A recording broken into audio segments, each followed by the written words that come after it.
फागुन की बयार में रंगों की छाँव, खुशियों की लहरें उठे प्रेम का धुआं, भक्ति में डूबे मन हर दिल में समाए, पुण्य की बरसात सबको सुख में लाए। हरे कृष्णा राधे राधे, श्री शिवाय नमस्तुभ्यम। आप सभी का दिन शुभ और मंगलमय हो। सबसे पहले तो आप सभी श्रोताओं का बहुत बहुत धन्यवाद, जिन्होंने अपना कीमती समय निकालकर पूरे माघ के महीने में हमारे चैनल पर कथाएं सुनी। आज से पवित्र फागुन मास प्रारंभ हो रहा है। फागुन मास को हम आम बोलचाल की भाषा में फागुन का महीना भी कहते हैं और हर बार की तरह आज से आपको हमारे इस चैनल पर हर दिन नियम से फागुन मास की धार्मिक कथाएं भी सुनाई जाएंगी। कथाओं का शुभारंभ करने से पहले जानते हैं फागुन मास के महत्व के बारे में। किस देवी देवता का पूजन इस पवित्र मास में किया जाता है, कौन कौन से ऐसे प्रमुख व्रत त्यौहार हैं जो इस मास में आते हैं, और इस मास में किन चीज़ों का सेवन करना चाहिए, किन चीज़ का दान करना चाहिए। साल 2025 में फागुन मास प्रारंभ होगा 13 फरवरी दिन गुरुवार से और फागुन मास की समाप्ति होगी 14 मार्च शुक्रवार को। फागुन पूर्णिमा के दिन, जिस दिन रंगों का त्यौहार होली मनाया जाएगा, इस महीने में आने वाले सबसे खास त्यौहार के बारे में अगर बात करें तो संकष्टी चतुर्थी, विजया एकादशी, महाशिवरात्रि, आमलकी एकादशी और होली से ठीक 8 दिन पहले होलाष्टक लग जाते हैं। यह 8 दिनों का समय होता है जिसमें सभी शुभ काम रुक जाते हैं। हिंदी पंचांग के अनुसार अंतिम महीना होता है फागुन का और इस महीने से धीरे धीरे गर्मी के दिन शुरू होने लगते हैं, ठंड कम होने लगती है। फागुन मास में वैसे तो त्योहार प्रमुख है, लेकिन इन सभी त्योहारों में से 2 त्योहार सबसे बड़े होते हैं जो खूब धूमधाम से मनाए जाते हैं। एक तो महाशिवरात्रि और दूसरा होली। हिंदू धर्म के अनुसार अनेक देवताओं में से एक चंद्र देवता है और चंद्र देवता के स्वामी भगवान शिव हैं और शिव जी ने चंद्रमा को अपने मस्तक पर धारण कर रखा है। इसलिए अगर पुराणों की माने तो फागुन मास चंद्र देवता की आराधना के लिए सबसे उपयुक्त समय माना जाता है, क्योंकि यह चंद्रमा का जन्म महीना माना जाता है। इसके अलावा फागुन मास भगवान श्री कृष्ण को भी समर्पित है। इस मास में भगवान श्री कृष्ण के 3 स्वरूपों की पूजा की जाती है, जिसमें श्री कृष्ण के बाल स्वरूप और युवा रूप के कृष्ण रूप गुरु कृष्ण की पूजा की जाती है। बाल कृष्ण रूप की पूजा संतान प्राप्ति के लिए, युवा स्वरूप कृष्ण का पूजन दाम्पत्य जीवन मधुर बनाने के लिए और गुरु रूप कृष्ण का पूजन मोक्ष और वैराग्य पाने के लिए सभी को करना चाहिए। फागुन शुक्ल अष्टमी को महालक्ष्मी जी और माँ सीता जी की पूजा का विधान है। इस मास में अपने खान पान और दिनचर्या में बदलाव करना बहुत ही खास माना जाता है, क्योंकि इस मास में भोजन में अनाज का प्रयोग कम और मौसमी फलों का सेवन अधिक करने की मान्यता है। इस मौसम में गर्म जल को छोड़कर शीतल जल से स्नान करना उत्तम होता है। अगर संभव हो तो गंगा स्नान का लाभ भी अवश्य उठाएं। मान्यता है कि रोगों से मुक्ति पाने के लिए फागुन का महीना उत्तम है और इस महीने में भोले शंकर को सफेद चंदन अर्पित करने से स्वास्थ्य लाभ होता है। चाहे तो आप हर दिन की पूजा में अर्पित कर सकते हैं, या जो बहुत ही खास जो भगवान शिव को ही समर्पित दिन होते हैं या कोई खास पूजा पाठ के दिन होते हैं, उनमें आप भगवान शिव का या शिवलिंग का चंदन से अभिषेक कर सकते हैं। दूसरा, महालक्ष्मी जी की पूजा करने से आर्थिक तंगी से छुटकारा मिलता है और पूर्णिमा के दिन देवी देवताओं को अबीर गुलाल अर्पित करने से जीवन के सारे कष्ट दूर हो जाते हैं। फागुन मास में दान का अधिक महत्व है और इस महीने में अपनी क्षमता के अनुसार गरीब को दान और पितरों के निमित्त तर्पण भी जरूर करना चाहिए। फागुन मास में शुद्ध घी, तेल, सरसों का तेल, जिसमें खास तौर पर और मौसमी फल आदि का दान दाम्पत्य ही सुख फल प्रदान करने वाला माना गया है। इस मास में ज़्यादा से ज़्यादा रंगीन वस्त्रों का आपको प्रयोग करना चाहिए। सुगंध का प्रयोग आप करें और भगवान कृष्ण की पूजा में अधिक से अधिक जितने हो सके रंग बिरंगे ताजे फूलों का प्रयोग करें और ध्यान रखें हर बार की तरह मांस, मदिरा या नशे आदि के सेवन से परहेज करना चाहिए। तो चलिए अब शुभारंभ करते हैं फागुन मास महात्म की कथाओं का। और कथा सुनकर आप वीडियो को लाइक करके कमेंट बॉक्स में हर हर महादेव तो जरूर लिखिएगा, क्योंकि कथा सुनने के बाद आप इतने मुग्ध हो जाते हैं, मोहित हो जाते हैं कि आपको वीडियो को लाइक करना या फिर कमेंट करना तो भूल ही जाते हैं। इसलिए आप हर दिन कथाएं सुनने के साथ साथ वीडियो को लाइक करके कमेंट भी जरूर कर दीजिएगा, क्योंकि कमेंट के माध्यम से मुझे यह भी पता चल जाता है कि आपको यह कथाएं कैसी लगती हैं। पूर्व काल की बात है।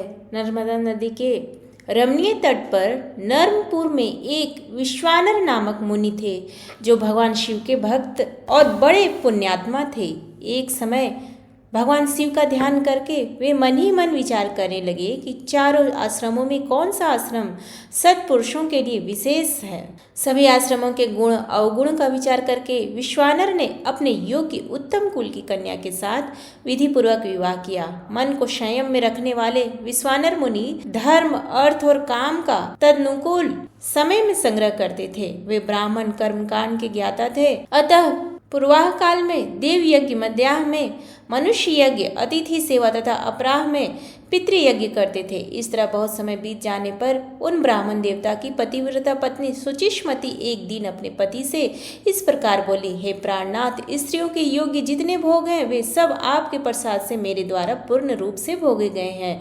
अब आप मुझे भगवान शंकर के सदृश पुत्र प्रदान करें। सुचिष्मति का वचन सुनकर विश्वानर मुनि ने क्षण भर समाधि लगाकर मन ही मन इस प्रकार विचार किया, अहो, मेरी इस पत्नी ने यह कैसा अत्यंत दुर्लभ वर मांगा है, परंतु मुख में वचन रूप से स्थित होकर साक्षात भगवान शिव ने ही यह बात कही है, अतः इसे टालने या बदलने की भी सामर्थ्य किसमें है। यूं सोच विचार कर विश्वानर मुनि ने पत्नी से कहा, हे प्रिय, ऐसा ही होगा। उसे इस प्रकार आश्वासन देकर मुनि तपस्या के लिए चल दिए। उन्होंने काशी में जाकर मणिकर्णिका का दर्शन किया, विश्वेश्वर आदि संपूर्ण शिवलिंगों का दर्शन करके सभी कुंडों, बावड़ियों, कुओं और तालाबों में स्नान किया। काशी में ऐसी भूमि नहीं है जहाँ कोई शिवलिंग ना हो, परंतु वीरेश्वर लिंग के समान शीघ्र सिद्धि प्रदान करने वाला तथा धर्म, अर्थ, काम और मोक्ष देने वाला दूसरा लिंग नहीं है। शिव भक्तों में श्रेष्ठ चंद्रमौली तथा भरद्वाज पूर्व काल में वीरेश्वर की आराधना करके उनकी महिमा का गान करते हुए उन्हीं में लीन हो गए। नागराज शंखचूड़ ने भी प्रतिदिन रात में बार बार आरती उतारते हुए 6 महीने में सिद्धि प्राप्त कर ली। इस प्रकार सोचकर विश्वानर ने तीनों काल वीरेश्वर की आराधना करने का निश्चय किया, ताकि उन्हें अपनी स्त्री की रुचि के अनुसार शीघ्र पुत्र प्राप्त हो सके। धीर बुद्धि वाले विश्वानर ने ऐसा निश्चय करके व्रत की दीक्षा ले नियम ग्रहण किया। वे 1 मास तक प्रतिदिन केवल 1 बार भोजन करके रहे, फिर दूसरे मास में दिन भर उपवास करके केवल रात में ही भोजन करते रहे, फिर 1 मास तक बिना मांगे जो कुछ मिल जाए उसी पर निर्वाह करते रहे। उसके बाद पूरे 1 मास तक उन्होंने अखंड उपवास किया। तदंतर 1 मास तक दूध पीकर, 1 मास तक साग और फल खाकर, 1 महीने तक मुट्ठी भर तिल चबाकर और 1 महीने तक केवल जल पीकर जीवन निर्वाह किया। तत्पश्चात 1 मास तक वे केवल पंचगव्य पीकर ही रहे। 1 मास तक चंद्रायण व्रत में लगे रहे। 1 मास तक कुशा के अग्रभाग पर जितना जल आता है उतना ही पीकर तप करते रहे और 1 मास तक उन्होंने केवल वायु का आहार किया। इसके बाद 13वें मास में गंगा जी के जल में स्नान करके वे प्रातःकाल ज्यों ही भगवान वीरेश्वर के समीप गए, त्यों ही उस लिंग के मध्य भाग में उन्हें एक विभूति भूषित 8 वर्षीय सुंदर बालक दिखाई दिया। वह बालक नंगा था और उसके मुख पर हास्य की छटा छा रही थी। वह मनोहर बालक वैदिक सूक्तों का पाठ करता और खेल खेल में ही हंसता था। उसे देखकर विश्वानर के शरीर में आनंद से रोमांच हो आया और वे गदगद कंठ से बोल उठे, नमस्कार है, नमस्कार है। तत्पश्चात उन्होंने 8 श्लोकों से शिव की स्तुति की, जिसे अभिलाष्टक स्तोत्र कहते हैं। स्तुति करके विश्वानर अतिशय आनंदमग्न हो दंड की भांति पृथ्वी पर पड़ गए। इतने में ही बालक रूपधारी शिव बोल उठे, भूदेव, तुम कोई वर मांगो। तुमने अपनी धर्मपत्नी सुचिस्मति के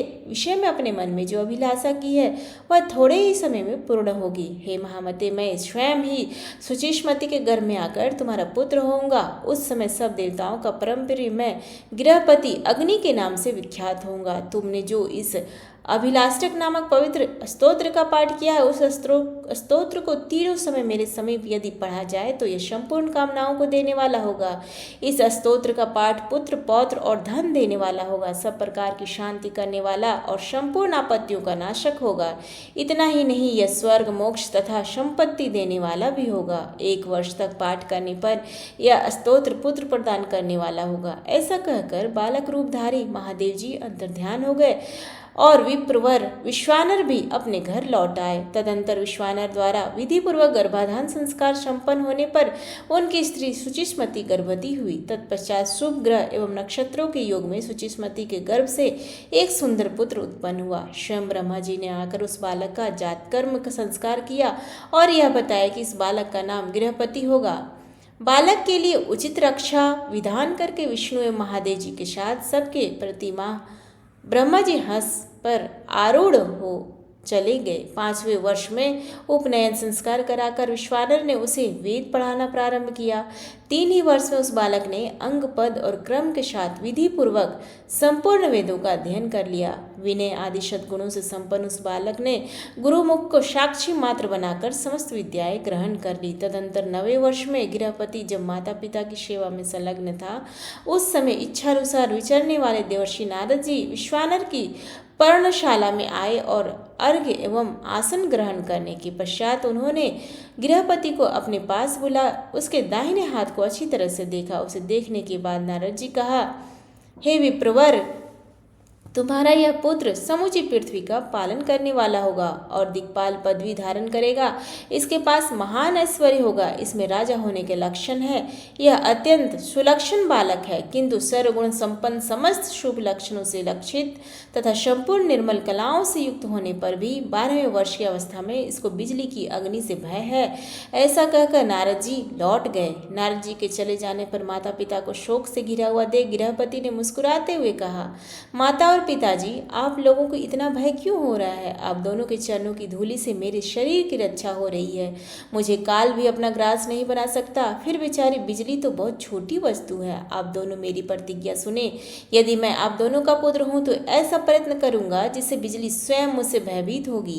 जो साधु महात्माओं को सब कुछ देने वाले सर्वज्ञ हैं, काल के भी कालकूट विष का भक्षण करने वाले महाकाल हैं, उन भगवान मृत्युंजय की आराधना करके मैं निर्भय हो जाऊंगा। पुत्र की यह बात सुनकर बूढ़े ब्राह्मण दंपत्ति इस प्रकार बोले, बेटा तुम भगवान शिव की शरण में जाओ, इससे बढ़कर हित की दूसरी कोई बात नहीं हो सकती। भगवान शिव आशातीत फल देने वाले और काल का भी संहार करने वाले हैं। जिसने तीनों लोगों की संपत्ति का अपहरण कर लिया था, उस महाभिमानी जालंधर को जिन्होंने अपने चरणों के अंगुष्ठ की रेखा से प्रकट हुए चक्र के द्वारा मार डाला था, जो ब्रह्मा आदि देवताओं के एकमात्र उत्पादक हैं और अपनी महिमा से कभी च्युत नहीं होते, उन संपूर्ण विश्व की रक्षा के लिए चिंतामणि स्वरूप भगवान शिव की शरण में जाओ। माता पिता की आज्ञा पाकर गृहपति उनके चरणों में प्रणाम करके काशी में गया। वहां भगवान विश्वनाथ का दर्शन करके उसने अत्यंत कठोर नियम ग्रहण किया। अपनी उपासना के लिए उसने एक शिवलिंग की स्थापना की।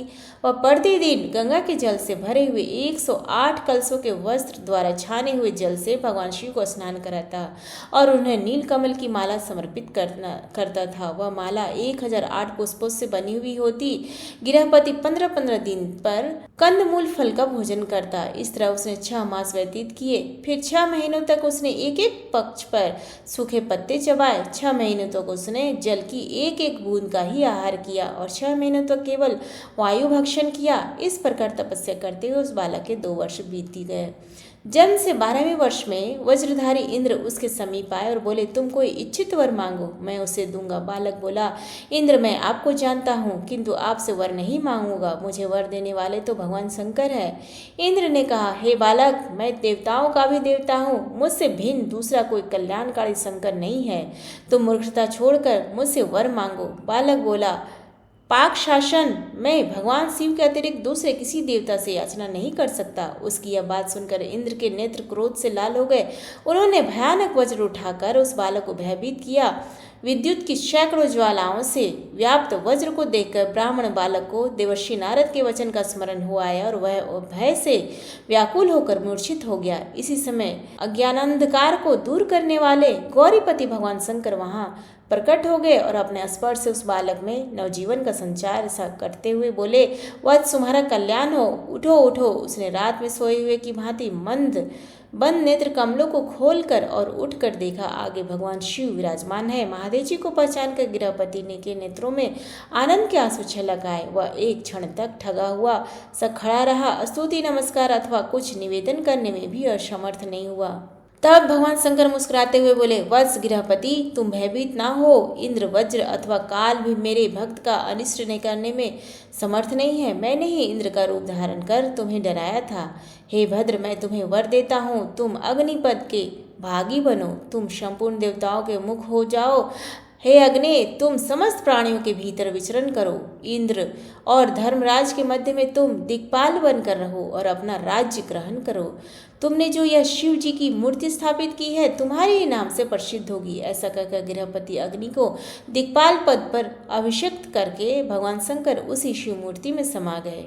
तो ये थी गृहपति की कहानी। अब सुनिए फागुन मास महात्म्य का पहला अध्याय।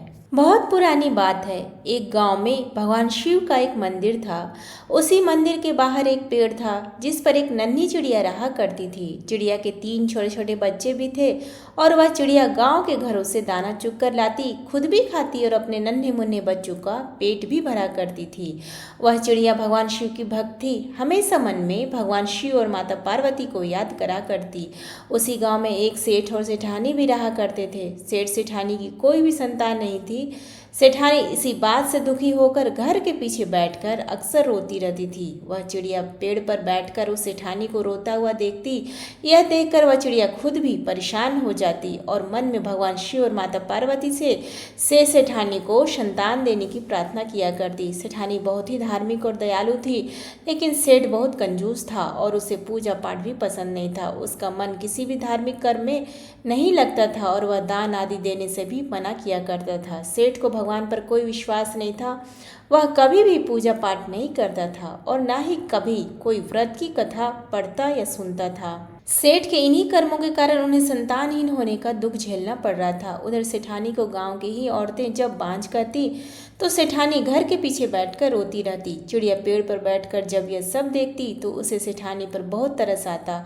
उसे बहुत दुख हुआ करता था। एक दिन मन में कुछ सोचकर उस चिड़िया ने अपने बच्चों से कहा कि बच्चों, तुम अपना ख्याल रखना, मैं बहुत दूर जा रही हूँ और जल्दी ही वापस लौट कर आऊँगी। ऐसा कहकर वह चिड़िया कैलाश पर्वत की ओर उड़ चली। बहुत लंबी उड़ान के बाद आखिरकार वह चिड़िया कैलाश पर्वत पर पहुंच ही गई। उड़ान भरते भरते उसका गला सूख आया था और लंबी उड़ान के कारण वह चिड़िया बहुत थक भी गई थी। इसी कारण कैलाश पर्वत पर पहुंचने के बाद तुरंत बाद ही वह मूर्छित हो गई। माता पार्वती ने जब उस मूर्छित चिड़िया को देखा तो उस पर तरस खाकर उसे अपने हाथ के स्पर्श से पहले जैसा ऊर्जावान कर दिया। माता पार्वती ने उस चिड़िया से पूछा कि तुम इतनी मेहनत करके इतनी लंबी उड़ान भरकर यहाँ किस कारण से आई हो? तब चिड़िया ने कहा, माता, मेरे गांव में एक सेठ सेठानी रहते हैं, लेकिन उनकी कोई भी संतान नहीं है। आप कृपा करके उन्हें संतान सुख दे दीजिए। आप उन्हें पुत्र दे दीजिए, क्योंकि संतान के लिए सेठानी जी बहुत दुखी हैं, बहुत रोती रहती हैं और हे माता, मुझसे उस सेठानी का दुख देखा नहीं जाता। चिड़िया की बात महादेव भी सुन रहे थे। तब महादेव जी ने उस चिड़िया से कहा कि वह सेठ ना तो कभी पूजा पाठ करता है, ना कभी भागवत कथा सुनता है और ना ही कोई पुण्य का कर्म करता है। उसने कोई भी ऐसा अच्छा कर्म नहीं किया जिससे उसके भाग्य में पुत्र योग बन सके, इसलिए उसका कोई पुत्र नहीं हो सकता। यह बातें जानकर नन्ही चिड़िया बार बार भगवान शिव और माता पार्वती से आग्रह करने लगी कि हे प्रभु, आप सेठ सेठानी को संतान सुख दे दीजिए। तब माता पार्वती ने भगवान शिव को इस बात के लिए मना ही लिया। तब भगवान शिव इस प्रकार बोले कि पुत्र तो उसे हम दे देंगे, लेकिन सेठ अगर अब भी पुण्य कर्म नहीं करेगा तो उसका पुत्र जल्दी ही मृत्यु को प्राप्त हो जाएगा। यह बात सुनकर चिड़िया ने कहा, प्रभु, आप बस सेठानी को एक बार पुत्र दे दीजिए। पुत्र प्राप्त होते ही वह सेठ भी पूजा पाठ करने लगेंगे। ऐसा कहकर चिड़िया खुश हो गई और भगवान शिव और माता पार्वती को धन्यवाद देकर वहां से चली गई। आखिरकार भगवान शिव और माता पार्वती ने उस चिड़िया की विनती सुन ली और कुछ ही दिन बाद सेठानी गर्भवती हुई। 9वें महीने बीतने पर सेठानी को एक पुत्र प्राप्त हुआ, जिसे देखकर सेठ सेठानी बहुत खुश हुए। पुत्र होने के बाद सेठानी का तो भगवान में विश्वास और भी बढ़ गया और वह अब पहले से भी ज्यादा पूजा पाठ करने लगी, दान पुण्य करने लगी। लेकिन सेठ का वही हाल रहा, उसने अब भी कोई पुण्य कर्म नहीं किया। उसका भगवान पर अभी भी विश्वास नहीं हुआ। ना वह कभी पूजा पाठ करता, ना कभी कथा सुनता। पेड़ पर बैठकर वह चिड़िया अक्सर सेठ के पुत्र को देखा करती। धीरे धीरे समय बीतने लगा। अब चिड़िया को सेठ के पुत्र की चिंता होने लगी। चिड़िया को भगवान शिव की कही हुई बात याद आई थी। उसे सेठ के पुत्र की चिंता होने लगी। वह सोचने लगी कि सेठ का पुत्र तो हो गया, इसके बाद भी वह सेठ नहीं बदला। अब भी यह कोई दान पुण्य नहीं करता, कहीं इसके पुत्र की मृत्यु ना हो जाए। इसी प्रकार एक दिन चिंतित होकर वह चिड़िया फिर से लंबी उड़ान भरकर कैलाश पर्वत पर जा पहुंची और वहां वहां जाकर भगवान शिव और माता पार्वती से आग्रह करने लगी कि वे सेठ को पुण्य कर्म करने के लिए प्रोत्साहित करें। माता पार्वती ने जब देखा कि यह चिड़िया दूसरों के लिए इतनी दयालु है, दूसरों के प्रति इतनी चिंता करती है, तो वे प्रसन्न होकर बोली। भगवान शिव और माता पार्वती एक ब्राह्मण और ब्राह्मणी का रूप धरकर उस सेठ सेठानी के घर पर गए। वहां जाकर उन्होंने कहा कि हमें भिक्षा दो, हम भूखे हैं, हम भोजन कराओ। सेठ ने तो सुनते ही मना कर दिया, लेकिन सेठानी जी ने बहुत ही आदर सम्मान के साथ उन दोनों ब्राह्मण और ब्राह्मणी को अपने घर के अंदर बिठाया, उनका स्वागत सत्कार किया, फिर उनके लिए तरह तरह के स्वादिष्ट व्यंजन बनाया और उन्हें भोजन कराया। ब्राह्मण और ब्राह्मणी के रूप में भगवान शिव और माता पार्वती ही सेठ के घर पर पधारे थे। उनके घर पर प्रवेश करते देखते ही सेठ की बुद्धि ठीक हो गई। अब वह हाथ जोड़कर अपनी गलतियों के लिए क्षमा मांगने लगा और ब्राह्मण देवता के चरणों में गिर पड़ा।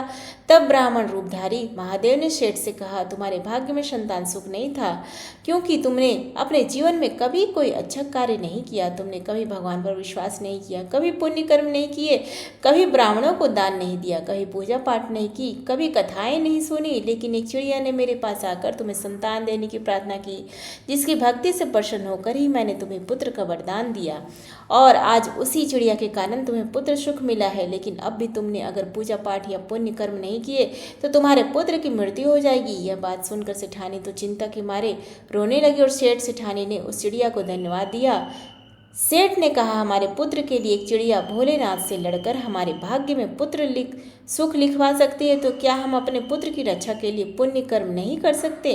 तब सेठ जी ने ब्राह्मण देवता से पूछा, हे ब्राह्मण देवता, महादेव जी के प्रिय व्रत कौन कौन से हैं जिन्हें करके मैं महादेव जी को प्रसन्न कर सकूं? तब ब्राह्मणी रूपी दारी माता पार्वती ने कहा कि महादेव जी का सबसे प्रियतम व्रत महाशिवरात्रि है। जो भी मनुष्य महाशिवरात्रि का व्रत करता है उस दिन पूरे विधि विधान से भगवान शिव की पूजा करता है, उस पर भी भगवान महादेव की कृपा बरसती है। सेठ सेठानी ने कहा, अब तो हम भी महाशिवरात्रि के दिन महाशिवरात्रि का व्रत करेंगे और पूरे विधि विधान और सच्चे मन से भगवान शिव का पूजन भी करेंगे। सेठ सेठानी को महाशिवरात्रि का व्रत विधान बताकर महादेव और देवी पार्वती वहां से चले गए। इसके बाद सेठ सेठानी धर्म कर्म पूजा पाठ और व्रत करने लगे, जिसके पुण्य प्रताप से उनका पुत्र और धन बढ़ने लगा। चिड़िया भी सेठानी को देखकर बहुत खुश हो रहने लगी और सेठानी के आंगन से दाना चुगने लगी और अपने घोंसले में बैठकर ओम नमः शिवाय मंत्र का जाप करने लगी। यह थी भोलेनाथ के भक्त की कहानी। अब फागुन मास महात्म्य में शुरू करने से पहले सब मिलकर भगवान शिव का ध्यान करते हैं। ज्योतिर्मात्र स्वरूपा आय निर्मल ज्ञान चक्षु से नमः शिवाय शांताय। ब्राह्मण लिंग मूर्ति अर्थात ज्योति मात्र जिनका स्वरूप है, निर्मल ज्ञान ही जिनका नेत्र है, जो लिंग स्वरूप ब्रह्म है, उन परम शांत कल्याणम भगवान शिव को हमारा नमस्कार है। नैमिषारण्य तीर्थ में एकत्रित ऋषियों ने श्री सूत जी महाराज से कहा, हे सूत जी, आपने संक्षेप से हमें माघ मास महात्म्य की कथाओं का वर्णन किया, जो सभी पापों का हरण करने वाली है और परम पवित्र है। हम सभी ने उसे बहुत ध्यान पूर्वक सुना है। अब हम लोग त्रिपुर विनाशक शिव जी के महात्म्य और उनके मंत्रों की महिमा को भी सुनना चाहते हैं। तब श्री सूत जी ने महाराज कहने लगे, मुनियों, धर्म मनुष्यों के लिए इतना ही सबसे उत्तम और सनातन श्रेय है कि भगवान महेश्वर की कथा में अकारण भक्ति भाव का उदय हो। समस्त पुण्य श्रेय के संपूर्ण साधनों और समस्त यज्ञों में जप यज्ञ को ही सर्वोत्तम माना गया है। जैसे सभी देवताओं में त्रिपुरारी भगवान शंकर श्रेष्ठ है, उसी प्रकार सब मंत्रों में शिव जी का डकर मंत्र श्रेष्ठ है। उसी को प्रणव से रहित होने पर पंचाक्षर मंत्र अर्थात नमः शिवाय भी कहा जाता है। वह जप करने वाले पुरुषों को मोक्ष देने वाला है, अर्थात ओम नमः शिवाय। यह संरक्षण मंत्र सभी पुरुषों को मोक्ष प्रदान करता है। सिद्धि की इच्छा रखने वाले सभी श्रेष्ठ मुनि इस मंत्र का सम्यक रूप से सेवन करते हैं। शिव जी के शुभ पंचाक्षर मंत्र में सर्वज्ञ परिपूर्ण सच्चिदानंद स्वरूप भगवान शिव सदा ही रमते रहते हैं। श्री सूत जी कहते हैं, ऋषियों, फाल्गुन मास में कृष्ण पक्ष की चतुर्दशी का उपवास अत्यंत दुर्लभ है। उसमें भी शिवरात्रि में जागरण करना तो मैं सभी मनुष्यों के लिए और भी दुर्लभ मानता हूँ, उससे भी अत्यंत दुर्लभ है। शिवलिंग का दर्शन और परमेश्वर शिव के पूजन को तो मैं और भी दुर्लभतर मानता हूँ। 100 करोड़ जन्मों में उत्पन्न हुई पुण्य राशि के प्रभाव से कभी भगवान शंकर की बिल्वपत्र से पूजा करने का अवसर प्राप्त होता है। 10,000 वर्षों तक जिसने गंगा जी के जल में स्नान किया है, उसको जो फल मिलता है वही फल मनुष्य एक बार बिल्वपत्र से भगवान शंकर की पूजा करने के अनायास प्राप्त कर लेता है। प्रत्येक युग में जो मनुष्य पुण्य इस संसार में लुप्त हुए हैं, वे सभी फाल्गुन कृष्ण चतुर्दशी अर्थात शिवरात्रि में पूर्णतः विद्यमान रहते हैं। लोक में ब्रह्मा आदि देवता और वशिष्ठ आदि मुनि इस फाल्गुन कृष्ण चतुर्दशी की भूरी भूरी प्रशंसा करते हैं। इस शिवरात्रि को अगर किसी ने उपवास किया तो उसे 100 यज्ञ से अधिक पुण्य फल मिलता है। जिसने एक बेलपत्र अर्थात बेलपत्र से शिवलिंग का पूजन किया है उसके पुण्य की क्षमता तीनों लोकों में भला कौन कर सकता है। इस विषय में एक परम सुंदर पुण्य कथा है। ऋषियों इवाक वंश में मित्रशाह नाम से प्रसिद्ध एक परम धर्मात्मा राजा हुए। वे समस्त धनुर्धरों में से श्रेष्ठ, सभी अस्त्र शस्त्रों के ज्ञात, शास्त्रज्ञ, वेदों के पारंगत विद्वान, सूरवीर, अत्यंत बली, उत्साही, नित्य उद्योगी और दया के निधान थे। राजा को खेल खेलने का व्यसन था।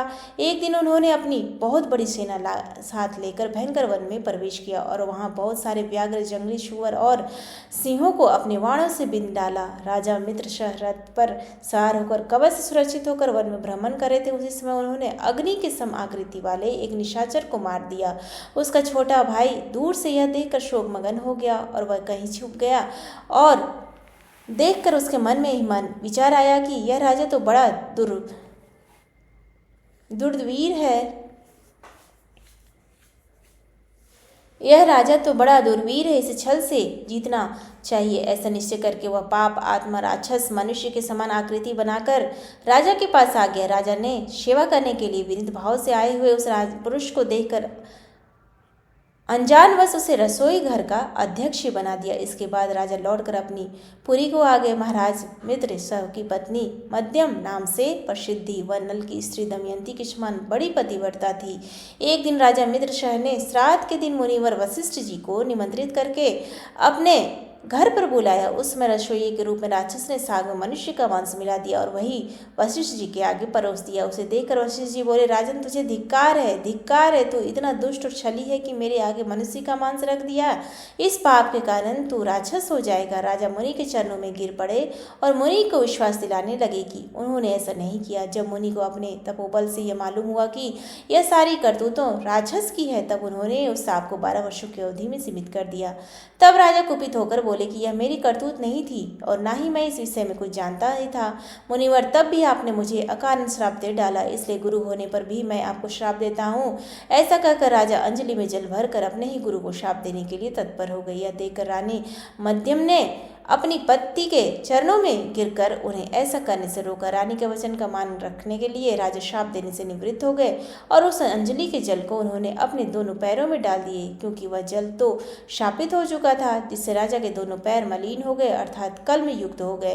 तब से राजा का नाम कलमासपाद हो गया। गुरु के शाप से राजा वन में विचरने वाले राक्षस बन गए। एक दिन वन में कहीं किशोरावस्था वाले नवविवाहित मुनि दंपत्ति रमण कर रहे थे। उस समय उस नरभक्षी राक्षस ने तरुण मुनि कुमार को खाने के लिए पकड़ लिया, ठीक वैसे ही जैसे मृग के नन्हे से शिशु को कोई व्याघ्र पकड़ लेता है। राक्षस के वश में पड़े हुए अपने पति को देखकर उसकी प्यारी पत्नी करुणापूर्वक बोली, हे सूर्यवंश यशोधर महाराज, आप ऐसा पाप मत कीजिए। आप राक्षस ने अयोध्या के सम्राट है, राजा मध्यम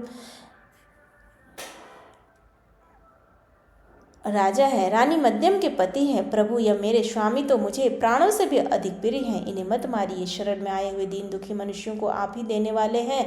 इन महात्मा पति के बिना मेरा यह शरीर मेरे लिए महान भार है। इस मलिन पांच भौतिक शरीर से क्या सुख होगा। यह मुनि कुमार देखने को बालक है, किंतु वेदों के विद्वान, शांत, तपस्वी और अनेक शास्त्रों की ज्ञाता। इन्हें प्राण दान देकर आपको संपूर्ण जगत की रक्षा करने का पुण्य प्राप्त होगा। महाराज, मैं एक ब्राह्मण की पत्नी हूँ, अभी बालिका हूँ, मुझ पर कृपा कीजिए। आप जैसे पुरुष अनाथों, दीनों और पीड़ितों पर कृपा करने वाले होते हैं। इस प्रकार प्रार्थना करने पर भी उस दई नरभक्षी राक्षस ने उस ब्राह्मण कुमार की गर्दन मरोड़ डाली और उसे मार कर खा गया। तब वह पतिव्रता ब्राह्मणी अत्यंत शोक से ग्रस्त होकर विलाप करने लगी। उसने पति की हड्डियों को एकत्रित करके भयंकर चिता पर जलित की और पति का अनुसरण करने के लिए अग्नि में प्रवेश करते समय राक्षस रूपी धारी राजा को शाप दिया, अरे ओ पापी आत्मन, तूने मेरे पति को खा लिया, इसलिए तू जब भी स्त्री से समागमन करेगा उसी समय तेरी मृत्यु हो जाएगी। ऐसा कहकर वह पतिव्रता पत्नी चिता की आग में प्रवेश कर गई। गुरु के शाप का उपभोग करके राजा पुनः अपने स्वरूप को प्राप्त हुए और प्रसन्नतापूर्वक घर को चले गए। उन्हें एक के बदले दूसरा शाप मिल गया था। रानी मध्यम उस पतिव्रता ब्राह्मणी के शाप को जानती थी, इसलिए वैधव्य से डरकर उन्होंने रति की इच्छा वाले पति को अपने पास ही आने से मना कर दिया। राजा मित्रशाह राज्य के सुख भोग से विरक्त हो गए और संपूर्ण लक्ष्मी का त्याग करके फिर से वन में चले गए। राज्य छोड़कर संपूर्ण पृथ्वी पर विचरते हुए राजा ने अपने पीछे पीछे आती हुई एक भयंकर रूप वाली पिशाचिनी को देखा। वह ब्रह्म हत्या थी। श्रेष्ठ मुनियों के उपदेश से राजा ने उस ब्रह्म हत्या को पहचान लिया। उसके निवारण के लिए विरक्ति चित्त वाले राजा ने अनेकों वर्षों तक बहुत से क्षेत्रों में विचरण किया। फिर भी वह जब ब्रह्म हत्या से युग मुक्त नहीं हुए तब वे मिथिला में आए। उसी समय उधर आते हुए निर्मल अंतःकरण वाले गौतम मुनि को उन्होंने देखा और उनके पास जाकर बार बार प्रणाम किया। तब मुनि श्रेष्ठ गौतम ने राजा को आशीर्वाद देकर मन मन मुस्कुराते हुए कहा, राजन, तुम्हारे यहाँ कुशल तो है ना? तुम्हारे राज्य में कोई विघ्न बाधा तो नहीं है? राजा कहने लगे, ब्राह्मण, आपकी कृपा से हम सब लोग कुशल हैं, परंतु यह भयंकर रूप वाली पिशाचिनी ने मुझे बड़ा दुख दे रही है। शापग्रस्त होकर हमने जो दुर्ल पाप कर डाला है उसकी शांति सहस्त्र प्रायश्चित से भी नहीं हो पा रही है। आप प्रेम पूर्वक संभाषण करके मेरे मन को आनंदित कर रहे हैं। महाभाग्य तब करुणानिधि गौतम जी कहने लगे, राजन, तुम्हें साधुवाद है। अब अपने महान पापों से होने वाले भय को त्याग दो। जब भगवान शंकर स्वयं रक्षा करने वाले हैं तब उनकी शरण में आए हुए भक्तों को भला कहाँ से भय हो सकता है। गोकर्ण नामक मनोरम क्षेत्र महापापों का संहार करने वाला है और वहाँ बड़े से बड़े पाप भी नहीं टिक सकते। गोकर्ण क्षेत्र में विद्यमान भगवान शिव स्मरण करने वाले मात्र समस्त पापों का नाश कर डालता है। जैसे कैलाश और मंदराचल के शिखर पर भगवान शिव का निश्चित निवास है, ठीक उसी प्रकार गोकर्ण मंडल में भी है। वहाँ महादेव जी महाबल नाम से निवास करते हैं। रावण नामक राक्षस ने घोर तपस्या करके जिस शिवलिंग को प्राप्त किया था उसी को गणेश जी ने गोकर्ण क्षेत्र में स्थापित किया है। सनक सनन आदि महात्मा तथा मृग चर्म में वस्त्र धारण करने वाले सातिर मुनिगण वहां बैठकर भगवान शिव की उपासना करते। दंडी मुंडी स्नातक ब्रह्मचारी और तप से समस्त पापों को जला डालने वाले महात्मा भी देवादिदेव शिव जी की उत्तम भक्ति से उपासना करते। इस ब्रह्मांड मंडल में गोकर्ण के समान दूसरा कोई क्षेत्र नहीं है। वहाँ महात्मा अगस्त मुनि ने घोर तपस्या की है। राजा, इस तीर्थ में संपूर्ण देवताओं के स्थान है। देवादिदेव भगवान विष्णु, परमेश्वरी ब्रह्मा, वीरवर, कार्तिक तथा गणेश जी के स्थान है। गोकर्ण तीर्थ में कोटि कोटि शिवलिंग विद्यमान है। वहाँ पग पग पर असंख्य तीर्थ मौजूद है। सतयुग में महाबल नामक भगवान शिव श्वेत वर्ण के होते हैं। त्रेता युग में उनका रंग अत्यंत लाल हो जाता है। द्वापर युग में वे पीत वर्ण के हो जाते हैं, अर्थात पीले वर्ण के, और कलयुग में श्याम वर्ण के हो जाते। महाबल शिव भयंकर कलयुग प्राप्त होने पर कोमल भाव को प्राप्त होंगे। परम उत्तम गोकर्ण क्षेत्र पश्चिम समुद्र के तट पर है। वह ब्रह्म हत्या आदि पापों को भस्म कर डालता है। इस संसार में जो ब्रह्मघाती, भूत द्रोही और अन्य पापों से ग्रस्त होते हैं वे सब गोकर्ण तीर्थ में पहुंचकर वहां के तीर्थों में स्नान करके महाबल नामक शिव जी का दर्शन करने पर शिवलोक को प्राप्त होते हैं। वहां पुण्य तिथियों को, पुण्य नक्षत्र और पुण्य दिन में जो महेश्वर शिव जी की पूजा करते हैं वे सब शिव रूप हो जाते हैं। यदा कदा जो मनुष्य गोकर्ण तीर्थ में जा भगवान शंकर की पूजा करते हैं वह ब्रह्म पद को प्राप्त हो जाता है। रविवार, सोमवार, बुधवार को जब अमावस्या तिथि का योग हो तब वहाँ समुद्र में किया हुआ स्नान, दान, पितृ तर्पण, शिव पूजा, जब होम, व्रत, चर्या और ब्राह्मणों का सत्कार अनंत फल देने वाला होता है। महाप्रदोष की बेला में भगवान शिव का पूजन मोक्ष देने वाला होता है। फाल्गुन मास में जो परम पुण्यम कृष्ण पक्ष की चतुर्दशी आती है उस दिन शिवलिंग और बेलपत्र इन सब का सुयोग दुर्लभ है। अहो माया जैसी कैसी प्रबल है कि जिससे मूढ़ हुए मनुष्य भगवान शिव की इस महातिथि को उपवास नहीं करते। शिवरात्रि का उपवास, जागरण, भगवान शंकर के समीप निवास और गोकर्ण क्षेत्र का वास, इन सब का सुयोग होना मनुष्यों के लिए शिवलोक में जाने की सीढ़ी है। राजन, मैं भी इस समय गोकर्ण तीर्थ से लौट कर आया हूँ। शिवरात्रि को उपवास करके भगवान शिव का महोत्सव देखकर लौटा हूँ। शिवरात्रि पर वहाँ का महान उत्सव देखने के लिए सभी देशों से चारों वर्णों के लोग वहाँ आए। स्त्री, बालक, वृद्ध और चारों आश्रमों के निवासी वहाँ आकर देवेश्वर शिव का दर्शन करके कृतकृत्य आता को प्राप्त होता है। लौटते समय मार्ग में एक अद्भुत आश्चर्य की बात देखकर मैं परमानंद में निमग्न होकर कृतार्थ हो गया हूँ। तब गौतम मुनि ने राजा को उस अद्भुत आश्चर्य की जो बात बताई उसका वृत्तांत आप अगले अध्याय में सुनेंगे। उम्मीद है आज की यह कथा आपको पसंद आई होगी। पसंद आए तो प्लीज़ वीडियो को लाइक करें, शेयर करें और कमेंट बॉक्स में ओम नमः शिवाय लिखना ना भूलें। धन्यवाद।